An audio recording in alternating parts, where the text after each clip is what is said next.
Prepare-se para conhecer a história de Maria como nunca antes. Longe da imagem idealizada, descubra os detalhes chocantes de uma vida que foi um verdadeiro furacão social. Você sabia que a gravidez de Maria poderia ter resultado em uma grave punição legal e desonra pública? Você sabia que o nascimento de Maria pode ser considerado um milagre? Aprofunde-se na dor de uma mãe que testemunha a fuga de sua família para se tornar refugiada no Egito. E o ápice do sofrimento de Maria, que a tradição retrata recebendo o corpo sem vida de seu filho em seus braços. Vamos analisar a vida de Maria em 8 capítulos, com detalhes cruciais e chocantes que você nunca viu antes. Capítulo 1.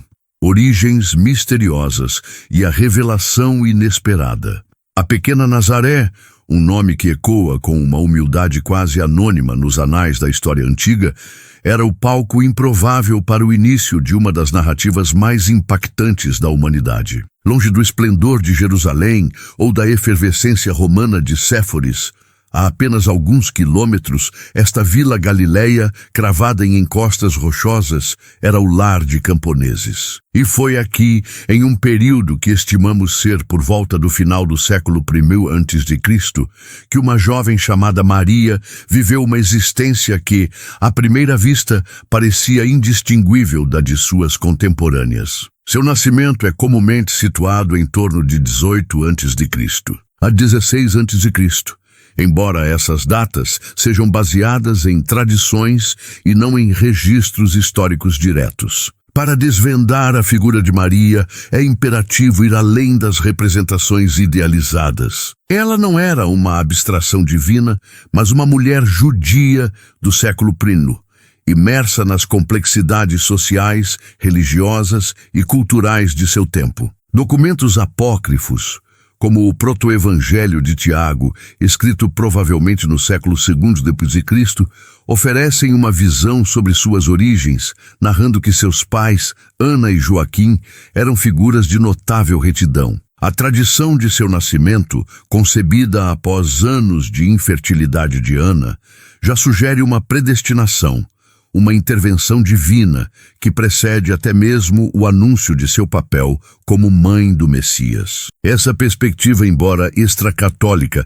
adiciona uma camada de chocante preparação divina à sua linhagem. A vida diária de Maria em Nazaré era um mosaico de tarefas domésticas exigentes: moer grãos, fiar lã, tecer panos, cozinhar. Sua educação primária, comum para jovens da época, focava na instrução religiosa dentro do lar e na sinagoga, familiarizando-a com as escrituras, as profecias e a esperança messiânica que permeava a sociedade judaica sob o domínio romano. Era uma existência de trabalho físico e profunda espiritualidade, uma vida de espera. Foi nessa rotina que o véu entre o ordinário e o extraordinário se rasgou. Não em um sonho etéreo, mas em uma aparição vívida e inegável. Um ser angelical, Gabriel, confrontou Maria com uma saudação que, em vez de conforto, gerou profunda perturbação. Alegra-te, cheia de graça, o Senhor está contigo. A escolha das palavras, cheia de graça, sugeria um favor divino sem precedentes, uma condição que desafiava sua autopercepção. O anúncio subsequente, ocorrido provavelmente por volta de 6 a.C., ou 5 a.C., foi o ponto de inflexão mais dramático. Conceberás e darás à luz um filho, e lhe porás o nome de Jesus. Ele será grande e será chamado Filho do Altíssimo. A revelação de uma gravidez para uma virgem desposada era, naquele contexto social, não apenas um milagre teológico, mas um cataclisma social. Os costumes da época e as consequências da transgressão. Para compreender a magnitude do choque que Maria enfrentou, é fundamental mergulhar nos costumes legais e sociais da Judéia do século I. O casamento judaico envolvia 2 fases principais: o desposório e Kiddushin. Este era um contrato legalmente vinculante, equivalente a um casamento, embora a noiva ainda residisse na casa de seus pais. A mulher era considerada desposada e legalmente casada, Mas o casamento não era consumado. Somente um divórcio formal, com um certificado de divórcio, poderia quebrar esse vínculo. Maria e José estavam nesta fase. A consumação, Nisuim, geralmente ocorria 1 ano após o desposório, quando o noivo levava a noiva para sua casa, e o casamento era consumado. No período do desposório, a noiva era obrigada a viver com a mesma fidelidade de uma mulher casada. Uma gravidez descoberta antes da consumação do casamento era interpretada como adultério, e as consequências eram severas, baseadas na lei mosaica. O Deuteronômio 22, 20 e 21 declara: se uma moça virgem estiver desposada e um homem a encontrar na cidade e se deitar com ela, então os dois trareis à porta daquela cidade e os apedrejareis até que morram. A moça por não ter gritado na cidade, e o homem por ter abusado da mulher do seu próximo. Embora na prática a lapidação fosse menos comum no século I, devido à influência romana e à preferência por um processo judicial mais formal, a desonra social e o divórcio sumário eram quase garantidos. José, sendo um homem justo, considerou repudiá-la secretamente, Mateus 1,19, para não a expor à execração pública. Mesmo essa opção, embora mais misericordiosa, significaria que Maria seria vista como uma mulher que falhou em sua fidelidade, e seu filho seria considerado ilegítimo, um mamzer, bastardo, na lei judaica, o que traria estigma para todas as gerações futuras. A pergunta de Maria: como se dará isso se não conheço o homem? Não denota incredulidade, mas uma busca racional por compreensão diante de um evento que desafiava as leis naturais e sociais, e que a colocaria em uma posição de imenso perigo pessoal. A explicação de Gabriel sobre o poder do Espírito Santo oferecia a única lógica possível dentro do plano divino, mas não mitigava as consequências práticas e sociais que Maria enfrentaria. Seu fiat, eis aqui a serva do Senhor, faça-se em mim segundo a tua palavra, foi um ato de fé radical e coragem monumental. Maria, naquele instante, aceitou um destino que a lançaria no olho de um furacão social. Ela estava ciente do escrutínio, dos sussurros, do julgamento iminente da comunidade de Nazaré e da dor que essa situação poderia causar a José e a sua própria família. Sua vida, até então circunscrita pela previsibilidade, foi irremediavelmente alterada. A anunciação não foi apenas um evento místico, foi o gatilho para uma crise social e pessoal que exigiria dela uma resiliência extraordinária. Capítulo 2. A visita impactante e a realidade da gestação.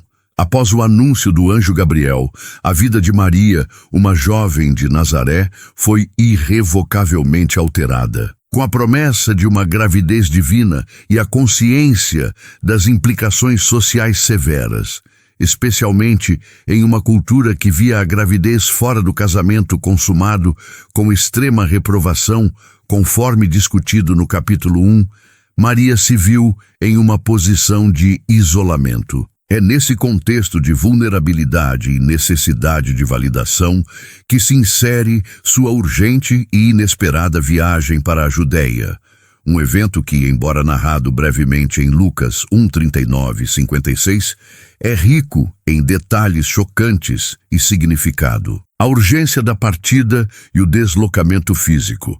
A decisão de Maria de partir às pressas para a região montanhosa, para uma cidade de Judá, Lucas 1:39, revela uma série de fatores cruciais. A menção de que Isabel, sua prima idosa, estava no 6º mês de gravidez, Lucas 1:36, certamente serviu como um catalisador. Para Maria, essa era a única evidência humana da verdade das palavras do anjo, um sinal tangível de que nada é impossível para Deus, Lucas 1:37. O isolamento de sua situação em Nazaré, onde sua gravidez começaria a se tornar visível, teria sido um fardo quase insuportável. O deslocamento de Nazaré, na Galileia, até uma cidade na região montanhosa da Judéia, tradicionalmente identificada como Ein Karem, a sudoeste de Jerusalém, representava uma jornada de aproximadamente 130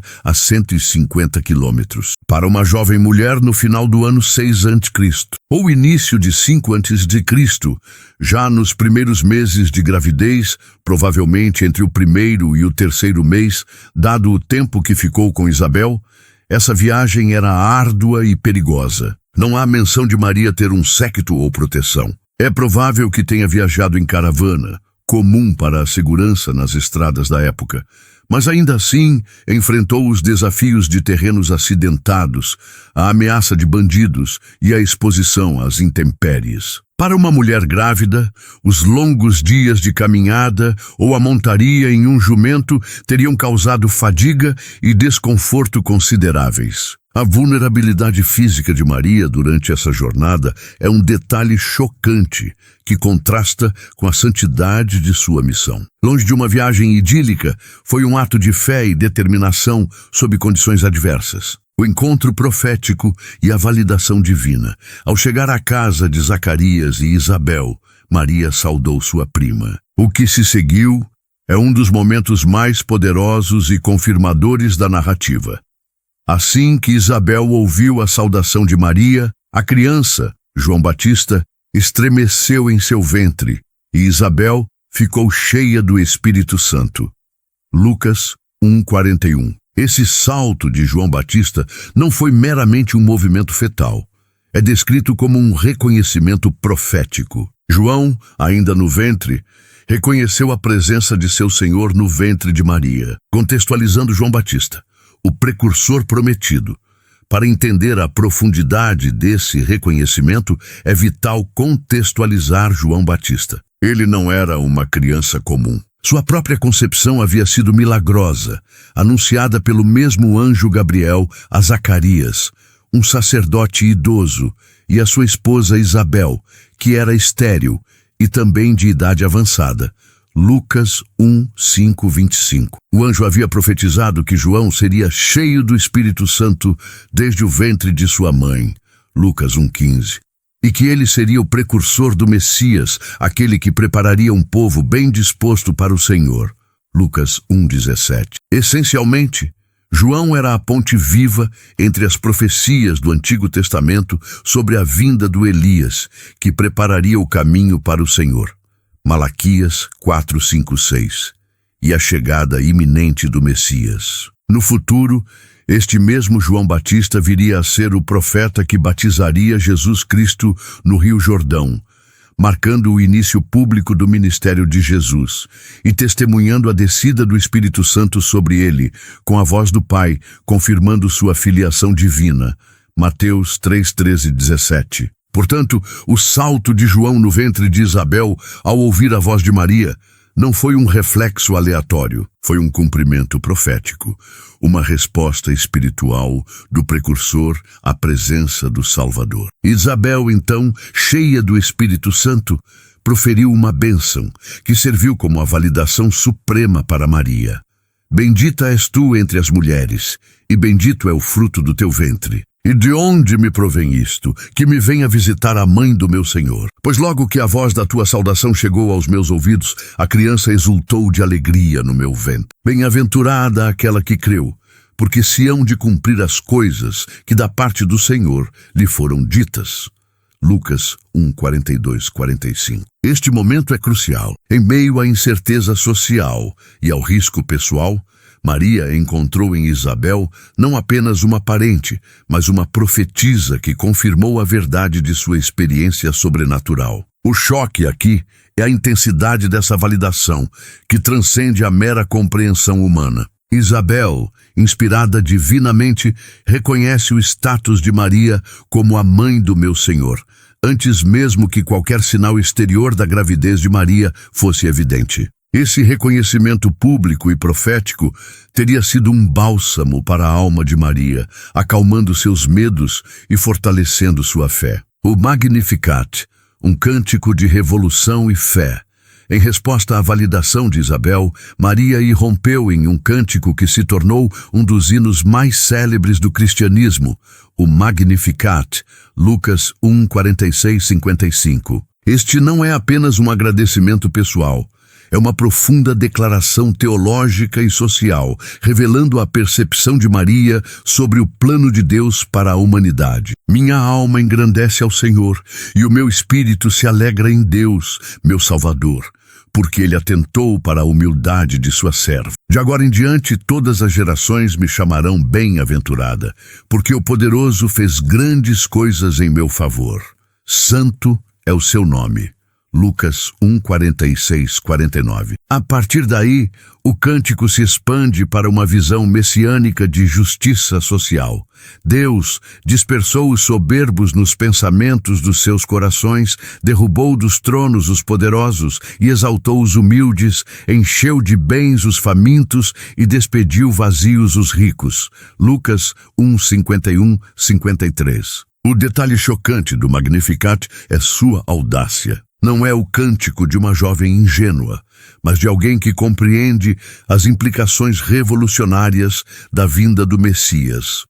Uma inversão das hierarquias de poder e riqueza. Ele ecoa temas proféticos do Antigo Testamento, como o cântico de Ana, 1 Samuel 2, 1, 10, demonstrando a profunda familiaridade de Maria com as escrituras judaicas e sua convicção de que o reino de Deus estava irrompendo no mundo através de seu ventre. A permanência de Maria na casa de Isabel por cerca de 3 meses, Lucas 1,56, foi um período de retiro e apoio mútuo. Maria, já em um estágio mais avançado de gravidez, quando retornou a Nazaré, teria tido a oportunidade de fortalecer-se espiritualmente e fisicamente antes de enfrentar a inevitável confrontação com José e a comunidade. Esse tempo juntas, longe dos olhares críticos de Nazaré, permitiu que ambas as mulheres, a idosa Isabel e a jovem Maria, compartilhassem a alegria e o mistério de suas gravidezes milagrosas. A sabedoria e a experiência de Isabel teriam sido inestimáveis para Maria, preparando-a para os desafios que viriam. Capítulo 3.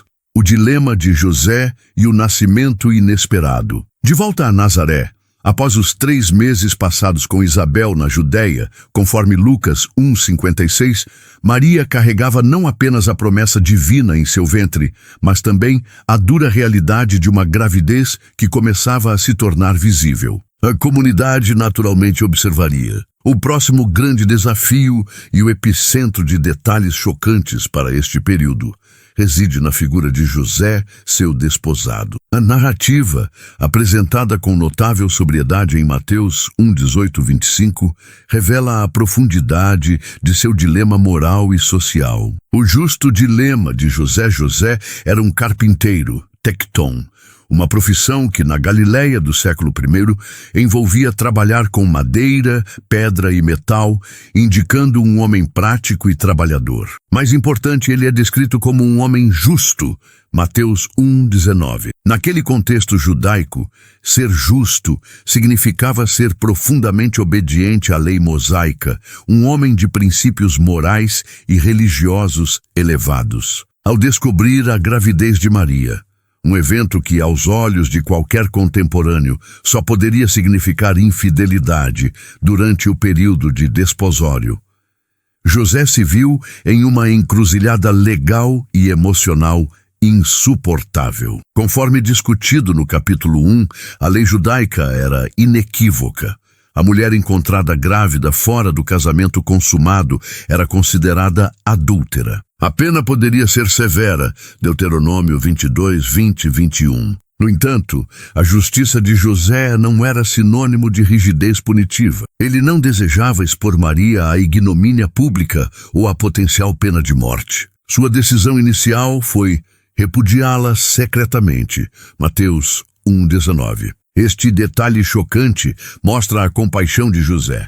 Um divórcio formal, mas discreto, que a pouparia do escândalo e da punição mais severa. Ele estava pronto a sacrificar sua própria reputação, Afinal, seria o noivo de uma mulher aparentemente adúltera para proteger Maria, mesmo sem entender a origem de sua gravidez. A intervenção divina e a aceitação. Foi nesse momento de angústia e deliberação que a intervenção divina se manifestou a José por meio de um sonho. Mateus 1, 20, 23. Um anjo apareceu para ele, dissipando suas dúvidas e revelando a verdade extraordinária. José, filho de Davi, não temas receber Maria, tua mulher, porque o que nela está gerado é do Espírito Santo. E ela dará à luz um filho, e lhe porás o nome de Jesus, porque ele salvará o seu povo dos pecados deles. Essa revelação angelical foi o ponto de virada. A justiça de José, que o impelia a seguir a lei, foi sobrepujada por uma justiça maior, a de obedecer à vontade de Deus. Ele não hesitou. Ao acordar, José fez como o anjo do Senhor lhe havia ordenado e recebeu sua mulher. Mateus 1, 24. Este ato de fé e obediência, aceitando uma realidade que desafiava toda a lógica e as normas sociais, é um testemunho da profundidade de seu caráter. Ele aceitou a responsabilidade de ser o pai legal de um filho que não era seu, protegendo Maria e o Messias em seu ventre da condenação social. O decreto imperial e a jornada a Belém. Com a aceitação de José e a gravidez de Maria se aproximando do termo, um novo evento forçaria a Sagrada Família a um deslocamento crucial. Por volta do ano 6 ou 5 a.C., o imperador romano César Augusto emitiu um decreto para um recenseamento. Lucas 2, 1, 3. Este censo, apógrafe, não era necessariamente para impostos diretos, mas para um registro populacional com fins administrativos, que poderia ser usado para tributação futura e recrutamento. Estudos arqueológicos e historiográficos indicam que tais censos eram intermitentes em diversas províncias romanas, embora o de Augusto, que cobrisse todo o império, seja debatido em sua sincronia. No entanto, sua existência é aceita como uma ferramenta de governança imperial. Para cumprir a exigência romana, cada um deveria se registrar em sua cidade de origem. Para José, isso significava uma viagem de Nazaré, na Galileia, até Belém, na Judéia, a cidade de Davi, de onde sua família era originária, Mateus 1, 1, Lucas 2, 4. Belém estava localizada a aproximadamente 135-150 quilômetros ao sul de Nazaré. Essa jornada para Maria, já em um estágio avançado de gravidez, ela estava para dar à luz, Lucas 2:6, era extremamente desafiadora. O trajeto levaria cerca de 4 a 5 dias de viagem a pé ou em lombo de animal, através de terrenos montanhosos e irregulares. O desconforto físico, a fadiga e a vulnerabilidade seriam imensas. A imagem de Maria, pesadamente grávida, em uma jumenta ou a pé, enfrentando as dificuldades da estrada, é um detalhe chocante da humildade e da provação que precederam o nascimento do Salvador. Não havia luxo, apenas necessidade e esforço. O nascimento na humildade radical. Ao chegarem a Belém, a cidade estava superlotada devido ao recenseamento. A busca por um lugar para Maria dar à luz revela a crueza da situação. Não havia lugar para eles na hospedaria.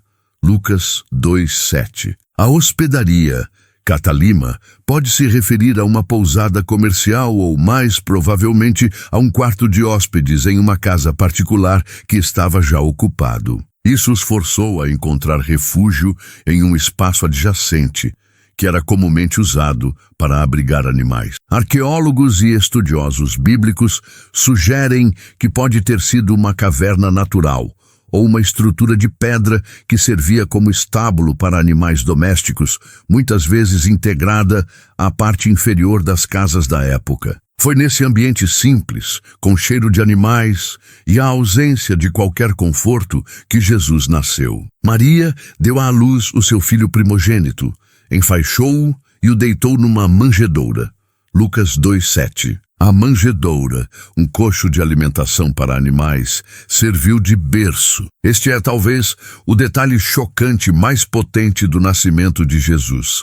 O Criador do Universo, o Messias prometido, veio ao mundo na mais radical humildade, em um local que desafia qualquer idealização romântica. Não havia palácios, nem luxo, nem a devida reverência esperada para um rei. A cena era crua, fria e despojada, um contraste gritante entre a divindade do bebê e as circunstâncias de seu advento. Os primeiros a testemunhar o evento foram os pastores, homens que viviam nas periferias da sociedade, cuidando de seus rebanhos nos campos próximos a Belém, Lucas 2:8-16. A eles, e não aos poderosos, um exército celestial anunciou o nascimento do Salvador. Sua visita rápida e cheia de admiração valida a mensagem e a criança, mas também reforça a ideia de que o Messias não viria para os centros de poder, mas para os humildes e marginalizados. Maria, testemunha de tudo isso, guardava todas essas coisas meditando-as em seu coração. Lucas 2:19. Uma atitude de profunda contemplação e aceitação do mistério. Capítulo 4.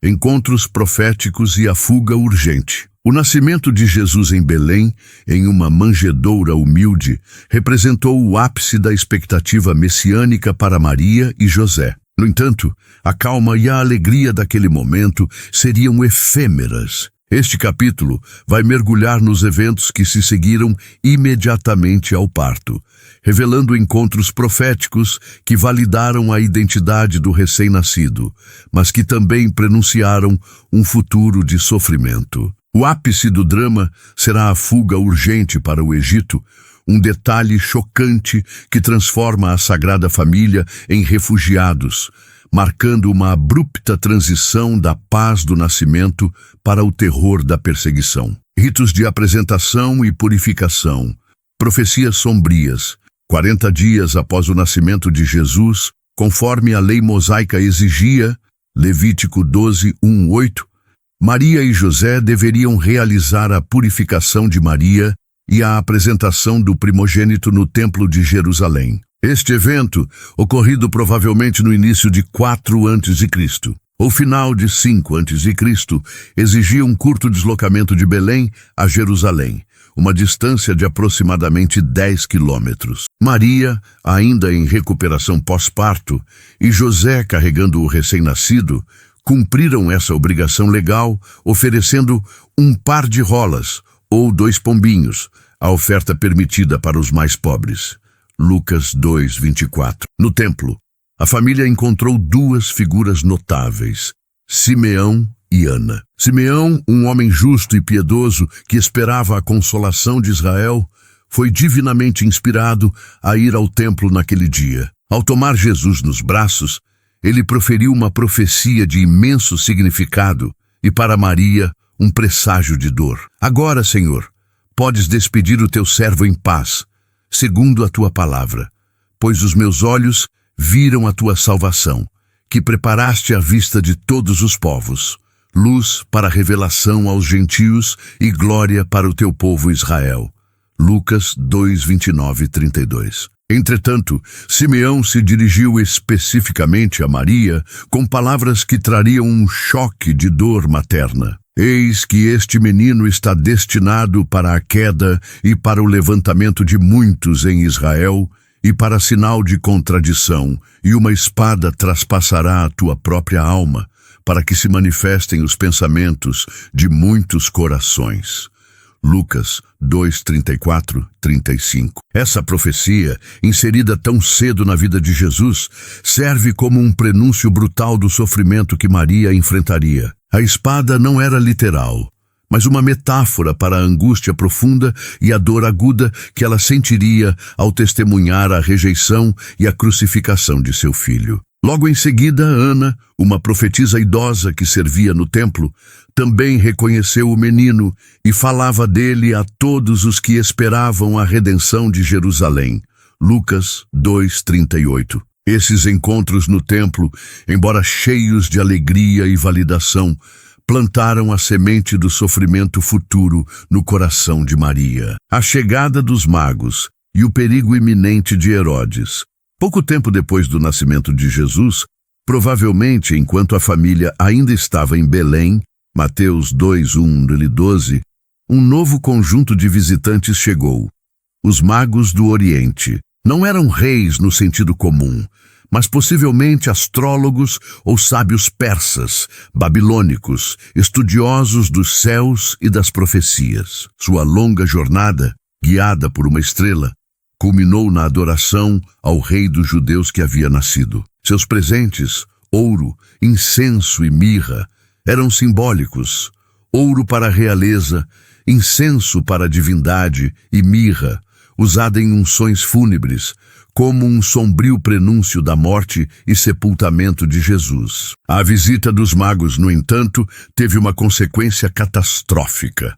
Alarmou o rei Herodes, o Grande. Herodes era um monarca paranoico e implacável, conhecido por sua brutalidade e insegurança em relação ao seu trono. Historiadores, como Flávio Josefo, documentam sua natureza cruel, incluindo o assassinato de membros de sua própria família por suspeita de conspiração. A notícia de um rei dos judeus, recém-nascido, foi uma ameaça direta à sua autoridade. Herodes convocou os magos para obter informações sobre o local exato do nascimento, com a intenção secreta de eliminar o rival.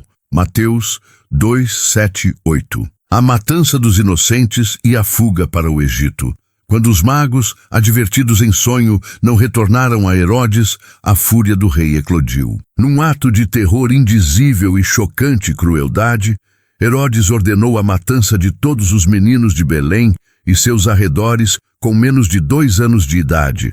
Mateus 2:16. Essa ordem brutal, embora não corroborada por fontes extrabíblicas, que podem ter considerado o evento pequeno demais em comparação com outras atrocidades de Herodes, é perfeitamente consistente com seu caráter tirânico. Foi nesse cenário de terror iminente que José recebeu um novo aviso angelical em sonho.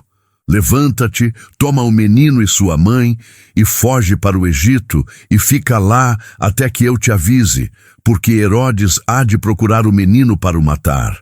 Mateus 2:13. A fuga não podia esperar. A Sagrada Família, Maria, José e o bebê Jesus, teve que partir às pressas, sob o manto da noite. O deslocamento para o Egito era uma jornada longa e perigosa, provavelmente por terra, através do deserto do Sinai. Uma rota comum passava pela Via Maris, mas a necessidade de discrição poderia ter impelido a família a rotas menos movimentadas. A distância de Belém até a fronteira egípcia era de cerca de 150 quilômetros, e até as cidades egípcias como Heliópolis ou Alexandria, onde havia grandes comunidades judaicas, poderia ser de 200 a 400 quilômetros, levando semanas de viagem. O detalhe chocante aqui é a realidade da vida de refugiados, a incerteza de cada dia, a escassez de recursos, o medo constante de serem descobertos e as condições primitivas da viagem. A vida no Egito, embora oferecesse um refúgio relativamente seguro devido à vasta comunidade judaica e à distância da tirania de Herodes, não seria sem dificuldades. Maria e José teriam de se adaptar a uma nova cultura, a um idioma diferente, e José teria que encontrar trabalho para sustentar sua pequena família em terra estrangeira. A profecia de Simeão sobre a espada, que transpassou a alma de Maria, começou a se cumprir de forma vívida com a angústia da perseguição e a dureza do exílio. A transição da alegria do nascimento para a urgência da fuga foi abrupta e traumática.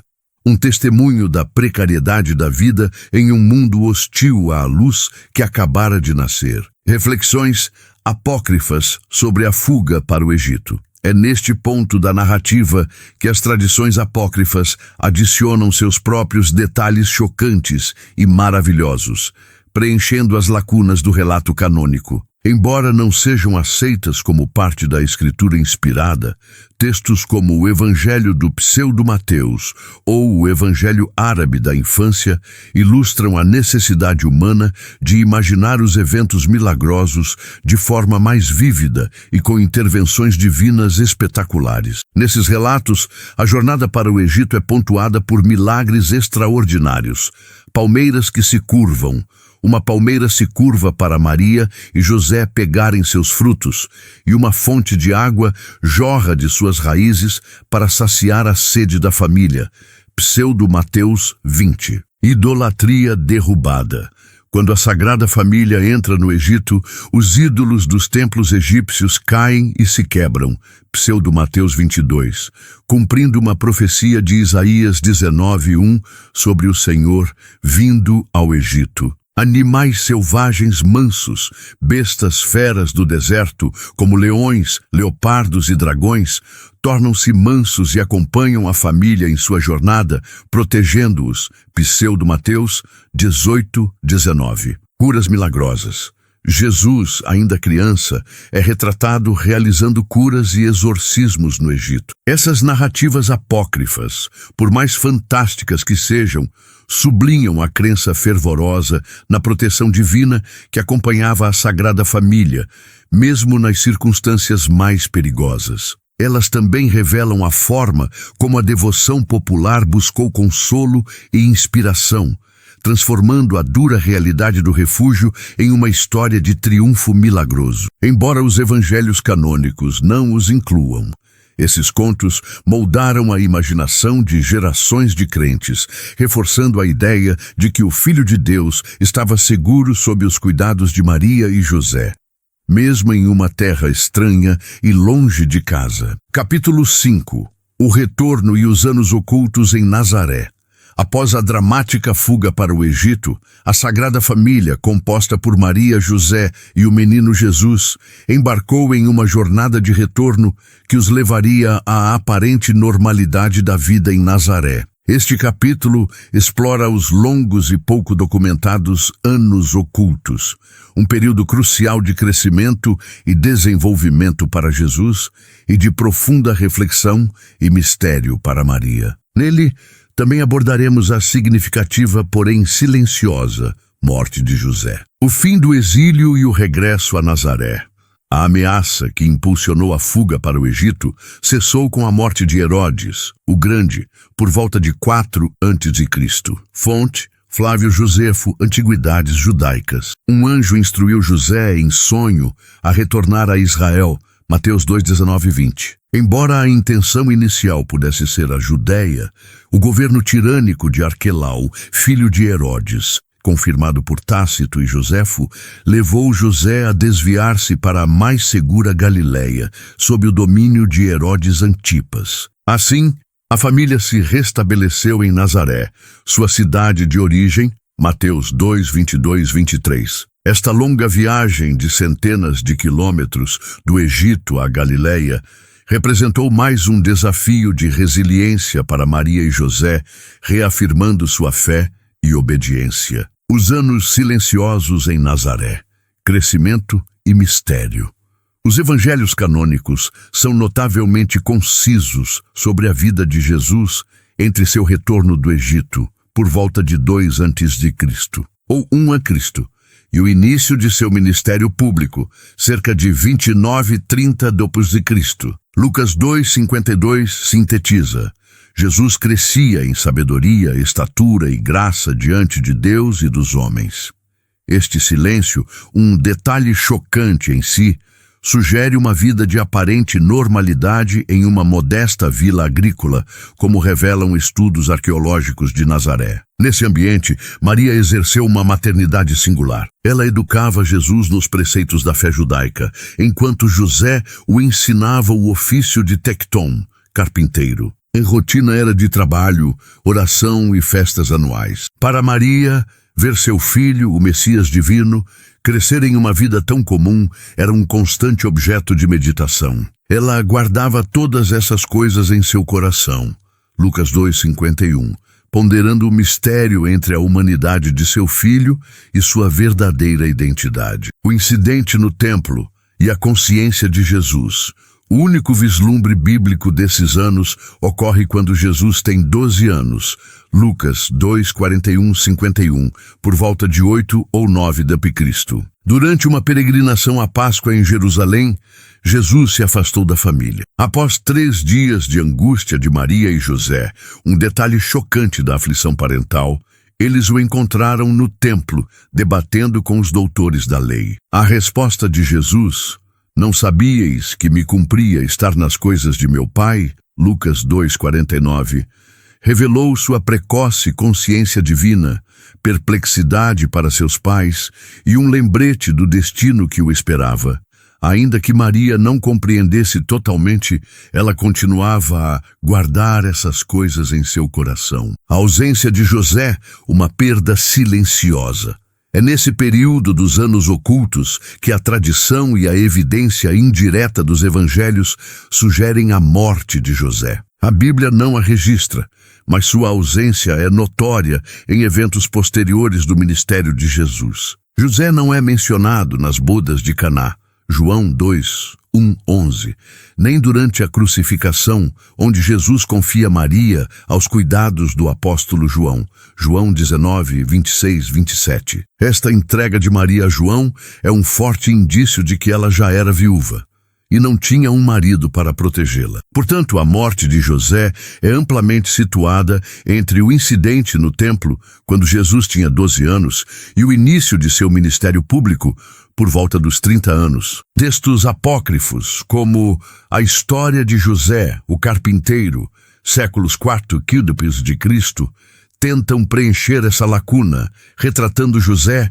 como um homem idoso no momento de sua morte, assistido por Jesus e Maria. Embora não canônicos, esses relatos refletem a crença na boa morte de José e na sua importância para a Sagrada Família. A partida de José marcou uma nova fase para Maria, que, como viúva, testemunharia o desdobramento do destino de seu filho em uma solidão ainda mais profunda. As tradições apócrifas, preenchendo as lacunas da infância.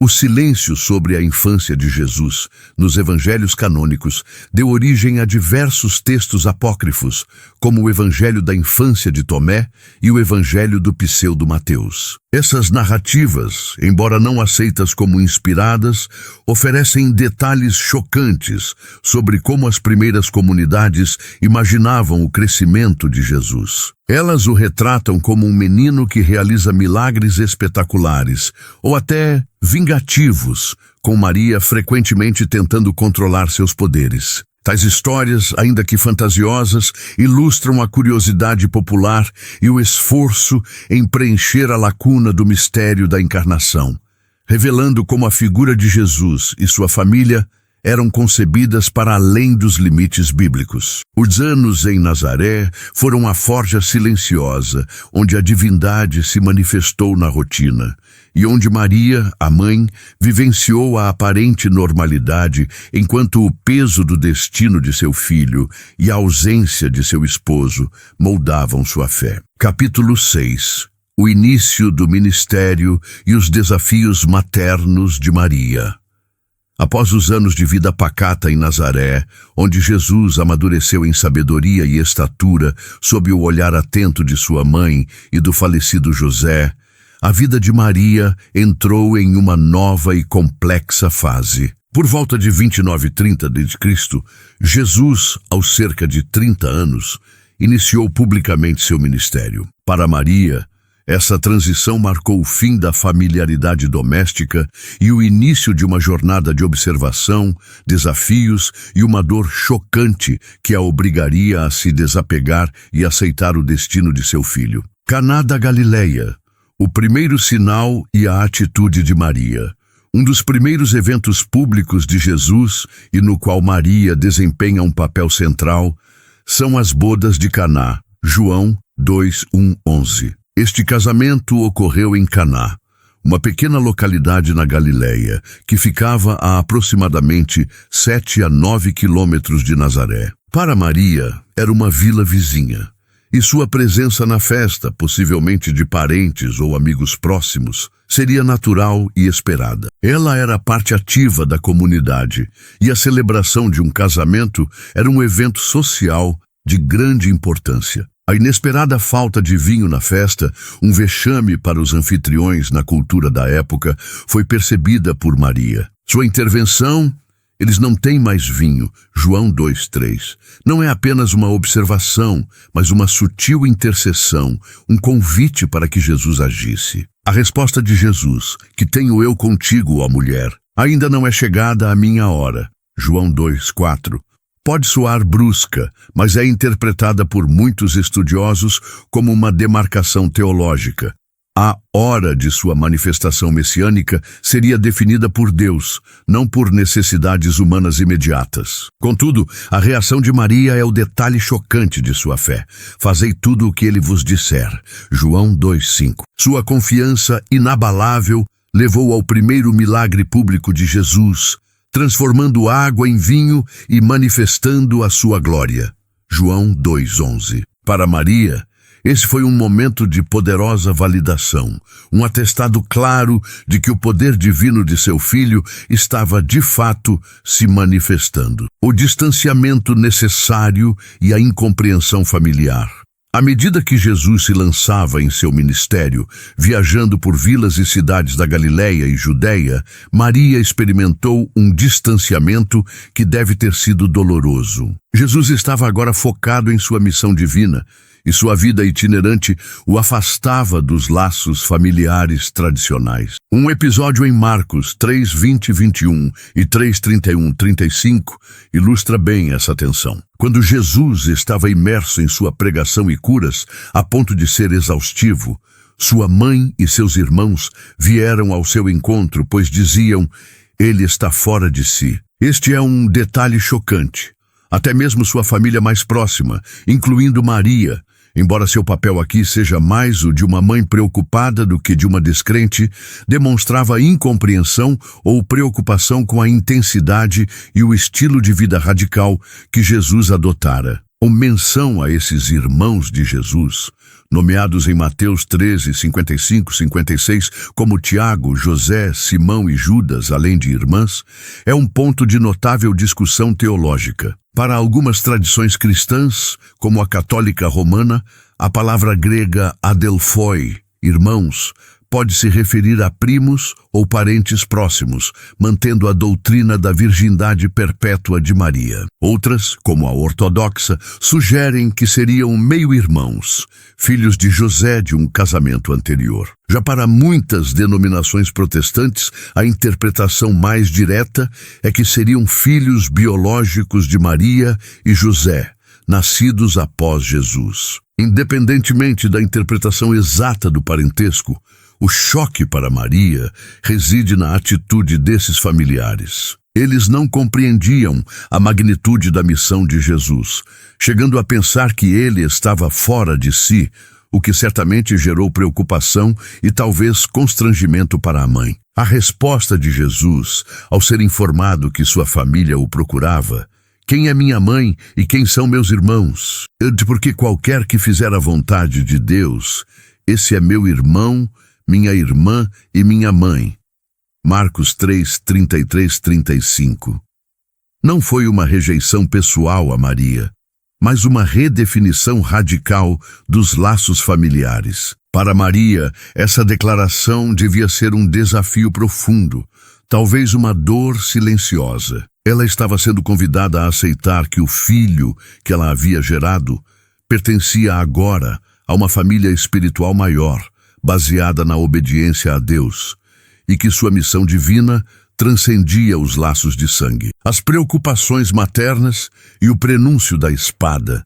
Maria continuava a viver em Nazaré ou em suas proximidades, observando as notícias sobre seu filho. Ela ouviria sobre sua crescente popularidade, os milagres, mas também as acusações e a crescente hostilidade de líderes religiosos. A profecia de Simeão de que uma espada traspassará a tua própria alma, Lucas 2:35, deve ter ecoado cada vez mais forte em seu coração. Ver seu filho, que ela sabia ser o Messias, Confrontar oposição e rejeição seria uma fonte constante de preocupação e angústia. A dinâmica entre o amor materno e a aceitação do destino divino de Jesus é o cerne emocional deste período para Maria. Ela foi forçada a se desapegar, a entregar seu filho a uma missão que o levaria a um caminho de perigo. A dor de uma mãe que testemunha seu filho escolher uma via arriscada, mesmo que por um propósito divino,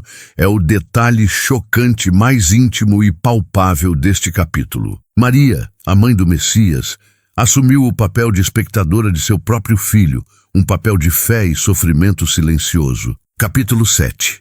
A dor da paixão e o coração transpassado.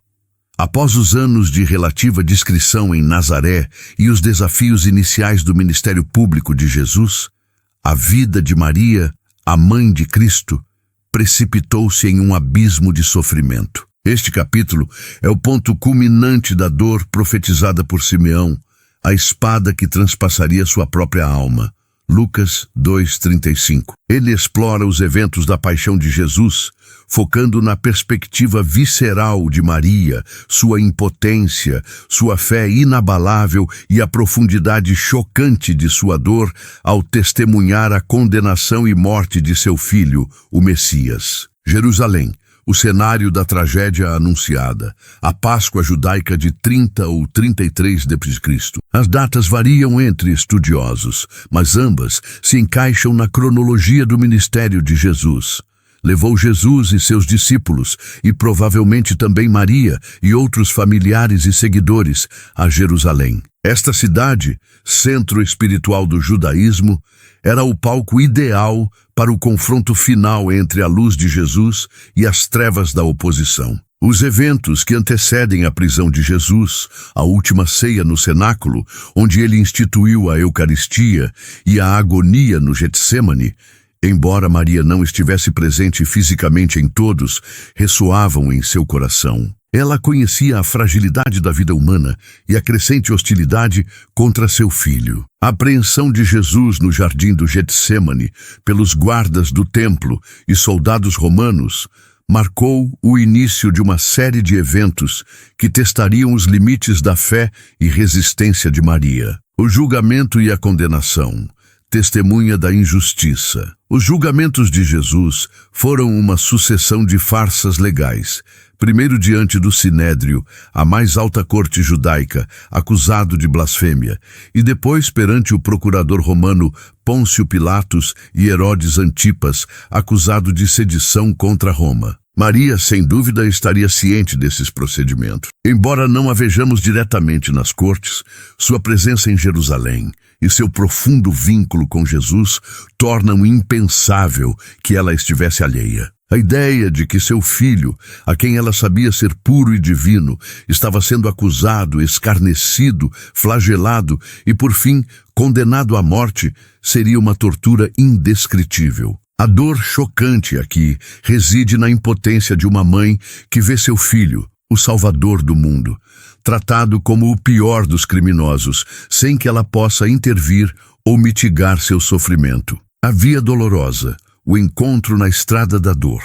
A via dolorosa, o caminho percorrido por Jesus carregando a cruz do pretório, residência de Pilatos, até o Gólgota, o Calvário, é um momento de intensa dramaticidade. Embora os evangelhos canônicos não descrevam um encontro direto de Maria com Jesus durante a Via Sacra, a tradição cristã, fortemente influenciada por devoções como a Via Crucis e textos apócrifos, frequentemente a retrata nesse caminho. Essa tradição popular, que se solidificou em devoções como a quarta estação da Via Sacra, apresenta Maria encontrando Jesus. Esse detalhe chocante reflete a profunda intuição e o desejo de estar perto do filho, mesmo em seu momento mais terrível. A imagem de Maria e Jesus, ambos sofrendo, trocando um olhar de dor e amor silencioso, é poderosa. Se esse encontro ocorreu, mesmo que brevemente, a visão de seu filho desfigurado, ensanguentado e curvado sob o peso da cruz, teria sido um momento de insuportável agonia para ela, aprofundando a espada em sua alma. Aos pés da cruz, o coração transpassado, O clímax do sofrimento de Maria ocorre no Gólgota, o Calvário, o lugar da caveira, fora dos muros de Jerusalém. Ao contrário de muitos dos discípulos que fugiram, Maria permaneceu. João 19:25 registra sua presença inabalável. Estavam junto à cruz de Jesus sua mãe, a irmã de sua mãe, Maria, mulher de Clopas, e Maria Madalena. A presença de Maria aos pés da cruz é um dos detalhes chocantes mais marcantes. Não há gritos desesperados ou revolta, mas uma quietude de sofrimento que transborda a imagem de uma fé inabalável, mesmo em meio ao desespero. Ali, ela testemunhou a crucificação em sua brutalidade romana, a exposição, a dor excruciante, a lentidão da morte por asfixia. Ela ouviu os zombeteiros, os insultos, os lamentos. Ela viu seu filho crucificado entre dois ladrões. A profecia de Simeão se cumpriu plenamente em cada cravo, em cada gota de sangue, em cada respiração difícil de Jesus. Foi nesse momento de extrema dor que Jesus, em um ato final de amor e cuidado, olhou para sua mãe e para o discípulo João, o único apóstolo presente ali. Quando Jesus, pois, viu sua mãe, e que perto dela estava o discípulo a quem amava, disse à sua mãe: "Mulher, eis aí o teu filho." Depois disse ao discípulo: "Eis aí tua mãe." E desde aquela hora, o discípulo a recebeu em sua casa. João 19:26-27. Este é um detalhe chocante de amor filial em meio à agonia. Jesus, em seus últimos momentos, assegura o cuidado de sua mãe, confirmando a ausência de José e o fato de que Maria, como viúva, precisaria de um protetor. Para Maria, essa entrega representava não apenas um novo filho, mas também a aceitação de que seu Filho Divino estava completando sua missão. A morte e a pietá, recebendo o corpo do filho finalmente, Jesus exclamou: "Está consumado", e entregou o Espírito. João 19:30. A morte do filho que ela gerou, amou e viu crescer, foi o ponto culminante da espada que a transpassou. Maria testemunhou a perfuração do lado de Jesus por uma lança. João 19:34.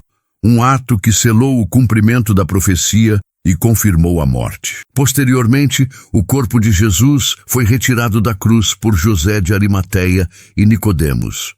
João 19:38-42. A tradição artística, através da iconografia da Pietà, imortalizou o detalhe chocante de Maria, recebendo o corpo sem vida de seu filho em seus braços. Embora não explicitamente descrito nos evangelhos, esse momento é profundamente ressonante e humanamente plausível. É a imagem da mãe que embalou o filho recém-nascido e agora embala seu corpo sem vida, frio e marcado pela brutalidade. Essa cena encapsula a dor máxima, a inversão da ordem natural, a mãe sobrevivendo ao filho. O sepultamento de Jesus no túmulo novo de José de Arimateia, Mateus 27, 57, 61, João 19, 41, 42, foi o ato final de desapego para Maria naquele dia. Ela viu seu filho ser colocado na rocha fria do sepulcro, aguardando um futuro que, embora prometido,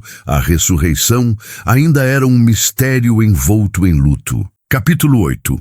O legado de Maria, mãe da Igreja e eterna conselheira. Após a crucificação, morte e sepultamento de seu filho, Jesus Cristo, Maria vivenciou a ressurreição e a ascensão, eventos que transformaram a dor da paixão em uma nova esperança. Este capítulo final de nosso mapa da vida de Maria explorará seu papel crucial e, por vezes, subestimado na formação da igreja primitiva. Os detalhes chocantes aqui residirão na lacuna histórica da narrativa bíblica, preenchida por ricas tradições, e na evolução de Maria de mãe sofredora para mãe da igreja, e figura central de intercessão e conselho para a jovem comunidade cristã. A testemunha da ressurreição e o esperar no cenáculo. Embora os evangelhos canônicos não registrem uma aparição explícita de Jesus ressuscitado a Maria, a tradição cristã e a lógica da fé sugerem fortemente que ela foi uma das primeiras, se não a primeira, a testemunhar o Senhor ressuscitado. Seria inconcebível que Jesus, em sua glória, não aparecesse à mãe que mais sofreu por ele e que mais o amou. Após a ascensão de Jesus ao céu, por volta de 30 ou 33 d.C., 40 dias após a ressurreição, Maria é mencionada explicitamente em Atos 1:14. Todos eles se dedicavam continuamente à oração, juntamente com algumas mulheres, e Maria, a mãe de Jesus, e os irmãos de Jesus.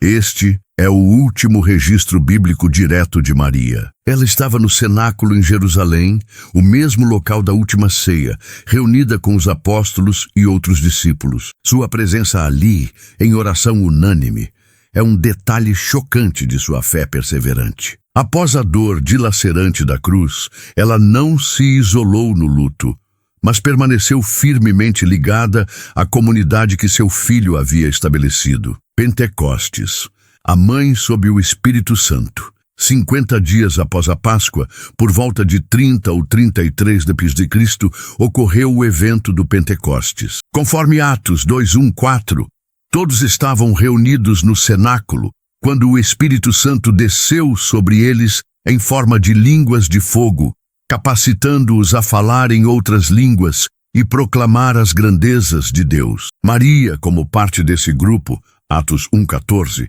também foi revestida do Espírito Santo. Este é um momento de profunda importância teológica para Maria. Se sua concepção de Jesus foi obra do Espírito Santo, Lucas 1:35, no Pentecostes ela experimenta o Espírito de uma nova maneira, como mãe da igreja nascente. Sua vida, já cheia do Espírito, é agora reconfirmada e fortalecida para seu novo papel. Ela é a testemunha viva da ressurreição e ascensão e a memória viva da vida terrena de Jesus. Maria como pilar da igreja primitiva.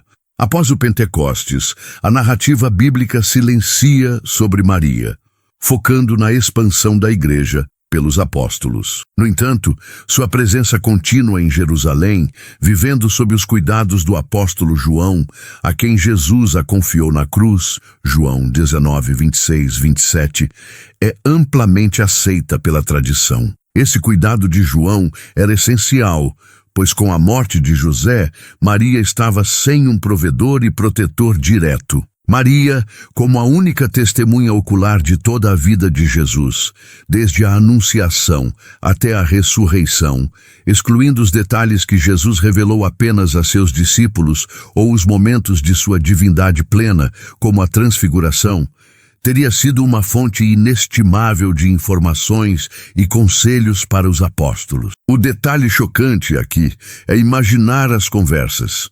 Maria compartilhando detalhes sobre a infância de Jesus, suas palavras, seus hábitos e a profundidade de sua divindade vista sob uma perspectiva materna. Ela era a memória viva do Evangelho antes mesmo de ser escrito. Sua figura de mãe espiritual e conselheira para a jovem comunidade cristã seria um pilar de força e fé em meio aos desafios iniciais da igreja, incluindo a perseguição, como a morte de Estevão e a prisão de Pedro, e as disputas teológicas. O fim da vida terrena de Maria, dormição ou assunção. A Bíblia não registra a morte de Maria, nem seu sepultamento. Essa ausência de um relato final canônico é por si só um detalhe chocante que abriu caminho para ricas e diversas tradições. Duas principais tradições se desenvolveram: dormição da Virgem, coimesis. Esta tradição, proeminente nas igrejas ortodoxas orientais, sugere que Maria adormeceu pacificamente, sem passar pela dor da morte. Seu corpo foi então levado pelos apóstolos e sepultado, mas foi posteriormente e milagrosamente levado ao céu. O termo implica uma transição pacífica e indolor, como um sono. Assunção de Maria. Esta tradição, dogmatizada pela Igreja Católica Romana em 1950 pelo Papa Pio XII na Constituição Apostólica Munificentissimus Deus, afirma que Maria, tendo completado o curso de sua vida terrena, foi assunta, corpo e alma, à glória celestial. A Assunção difere da ascensão de Jesus, pois Maria foi elevada ao céu por graça divina, enquanto Jesus ascendeu por seu próprio poder divino. Ambas as tradições concordam que o corpo de Maria não permaneceu na terra e que ela está em plenitude no céu. O local de sua dormição, Assunção, é tradicionalmente associado a Jerusalém, no Vale do Cedron, onde está a Igreja da Dormição, ou, em uma tradição posterior, a Éfeso, na Ásia Menor, onde João teria levado Maria para morar com ele após a perseguição em Jerusalém. Escavações arqueológicas em Éfeso revelaram uma casa de Maria, Meriem Anaeve, que se tornou um local de peregrinação, embora não haja provas históricas conclusivas que confirmem a residência de Maria ali. A data de sua morte ou dormição é incerta, mas as tradições variam entre 12 a 24 anos após a ascensão de Jesus, ou seja, por volta de 42 a 57 d.C. O legado duradouro e a veneração de Maria.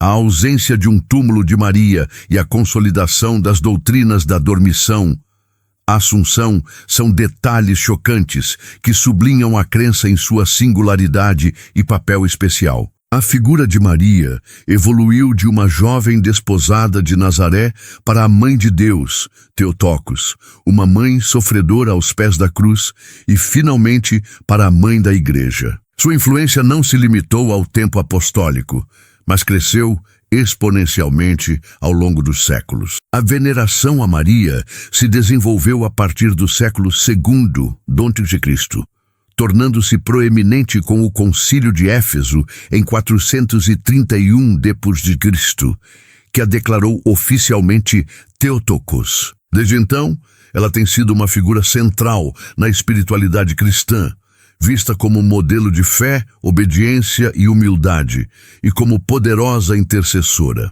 O choque de sua influência reside em como uma mulher tão humilde, de um vilarejo esquecido, cuja vida foi marcada por mistérios e dores profundas, se tornou um farol de esperança e devoção para bilhões de pessoas através dos milênios. O legado de Maria não é apenas histórico, mas vivo. Ela permanece na fé de muitos como a eterna conselheira, a mãe compassiva que intercede pelos seus filhos, perpetuando seu papel materno além da dimensão terrena. Sua vida, um mapa de desafios e fé inabalável, continua a inspirar e a oferecer um caminho para a compreensão do divino na experiência humana.